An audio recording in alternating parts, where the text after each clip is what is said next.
Hello everyone, welcome to my channel. Please subscribe and hit the bell icon. Sister Wives, more of Robyn Brown's sinister fakeness revealed. Since Sister Wives premiered in 2010, most fans immediately took an instant dislike to Robyn Brown. Many viewers thought she and Cody were responsible for throwing off the family's dynamic, which ultimately resulted in the family breaking apart several years later.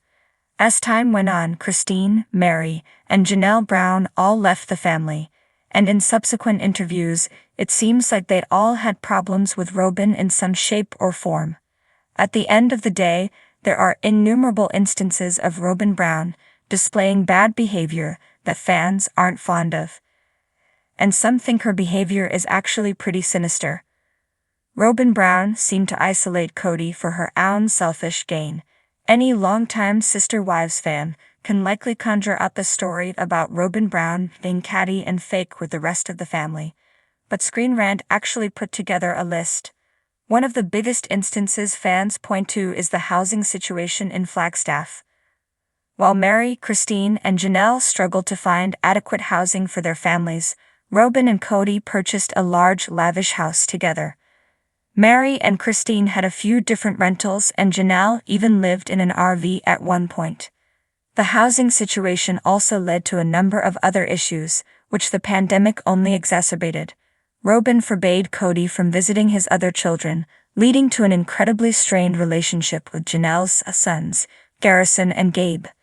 In all likelihood, many fans agree that Robyn would have driven a wedge between Cody and his children, even if the pandemic never happened. But it certainly didn't help the matter. Fans think her behavior after Garrison's death was incredibly odd. Garrison Brown's untimely death in March 2024 shocked Sister Wives fans all over the world. Although the family asked fans not to place blame on anyone, many viewers immediately began pointing fingers at Cody and Robyn. Garrison struggled with mental health challenges and likely other demons the public was never aware of. However, many Sister Wives viewers agreed that his estranged relationship with his father likely didn't help matters. Cody and Robyn did attend the National Guard's memorial service for Garrison. However, Screen Rant notes that Robyn never made public mention of Garrison's death on social media, as other family members did. Even Cody publicly acknowledged Garrison's death on Instagram, even though his account hasn't been active in years. What specific instances of Robyn Brown's sinister behavior do you often think about? Share your thoughts and opinions in the comments. The sun set over the quiet cul-de-sac where the Browns lived, casting long shadows over the sprawling homes. The once bustling household now felt eerily quiet, the weight of tension hanging in the air. Inside one of these homes, Robyn Brown sat in her tastefully decorated living room, a serene smile plastered on her face. To the outside world, she was the picture of a devoted wife and mother. But behind closed doors, the cracks in her facade were beginning to show. Robyn's phone buzzed on the coffee table, interrupting her thoughts. She picked it up and saw a message from Cody. He was running late again, off dealing with another of the endless issues that seemed to plague their polygamous family. Robyn sighed and put the phone down, her smile slipping for just a moment. She had worked hard to cultivate her image, but the constant strain was taking its toll. Across town, Janelle and Cristin sat in Cristin's cozy kitchen, sharing a pot of tea. The two women had grown closer over the years, their bond strengthened by shared experiences and mutual frustrations. Tonight, the conversation had inevitably turned to Robyn.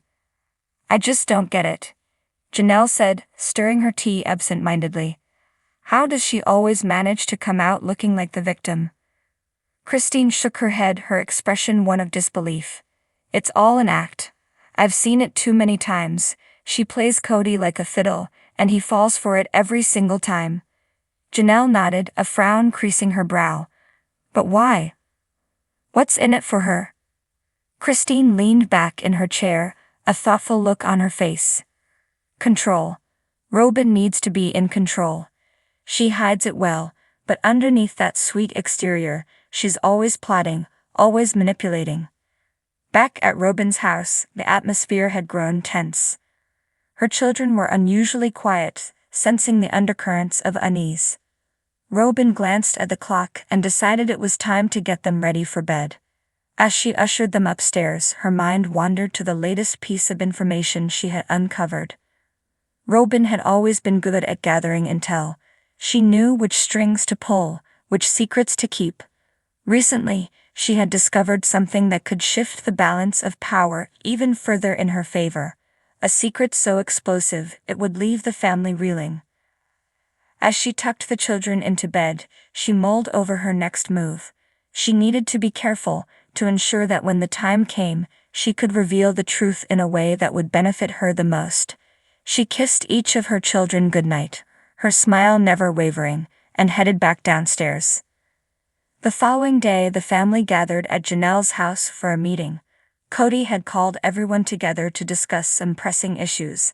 As they settled in, Robyn made sure to position herself next to Cody, her hand resting lightly on his arm.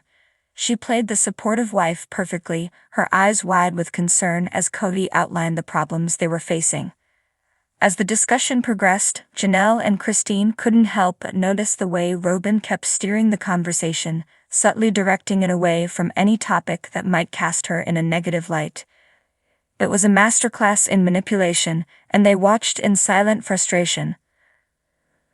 But Sam, Robyn had underestimated her opponents. Janelle and Cristin had been gathering their own information, and they were ready to confront her. As the meeting drew to a close, Janelle spoke up. "Cody, there's something we need to discuss," she said, her voice steady but firm. "It's about Robyn." Cody looked surprised, but he nodded for her to continue. Robyn's smile faltered for a split second, but she quickly regained her composure. "What is it, Janelle?" Cody asked, glancing between her and Robyn. Janelle took a deep breath and exchanged a quick look with Cristin before continuing. "We've noticed some things that don't add up. Robyn has been less than honest about certain matters." Robyn's eyes widened in mock innocence. "I don't know what you're talking about, Janelle. I've always been honest with the family." Cristin leaned forward, her eyes locked on Robyn. "We have proof, Robyn. Proof that you've been manipulating situations to your advantage. You've been spreading lies, pitting us against each other, all to maintain your position as Cody's favorite." A stunned silence fell over the room. Cody looked between the three women, his brow furrowed in confusion. "What proof?" Janelle pulled out her phone and began to read from a series of messages she had uncovered. The evidence was damning, a detailed account of Robyn's schemes and deceit. As Janelle read, Robyn's expression shifted from shock to anger. "This is ridiculous," Robyn exclaimed, her voice rising. "You're just trying to turn Cody against me."